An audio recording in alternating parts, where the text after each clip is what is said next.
নমস্কার, জবাব চাই বাংলার এই বিশেষ এপিসোডে একটা দুঃসংবাদ নিয়ে এসেছি। দুঃসংবাদটা বাংলাদেশের জন্য, সুসংবাদ বলবো কিনা ভারতের জন্য সেটা এখনো ঠিক করিনি। তার কারণ ভারত কোনোদিন কারোর অনিষ্ট চায়নি।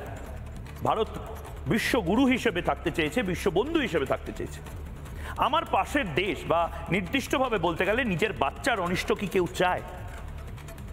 ধরে নিন আপনি দাইমা হিসেবে কাজ করেছেন একটি সন্তান জন্মের সময়, সন্তান প্রসব যন্ত্রণা যখন হচ্ছিল তখন আপনি পুরোটা দেখেছেন।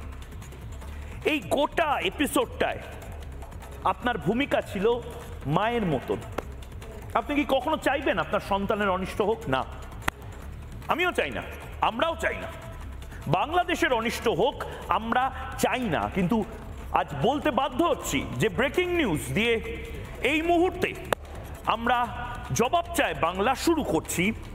সেই ব্রেকিং নিউজটা আমি 3070-তে বিবিজিতে যে ব্রেকিং নিউজ এখন আপনারা দেখতে পাবেন, নিজেই নিজের কবর খুলল বাংলাদেশ। বাংলাদেশে মন্দা ভয়ঙ্করভাবে ধেয়ে আসছে, মন্দা, এবং তার পাশাপাশি এই মুহূর্তে বাংলাদেশে গৃহযুদ্ধ হওয়ার মতন অবস্থার সমস্ত উপকরণ রয়েছে। কেন এই কথাগুলো বলছি? তার কারণ ইতিমধ্যে বেশ অনেক দিন হয়ে গেল, ইতিমধ্যেই ট্রান্সশিপমেন্ট বন্ধ। 8ই এপ্রিল ভারতবর্ষ বলে দিয়েছিল যে আমাদের জমি ব্যবহার করে কোনো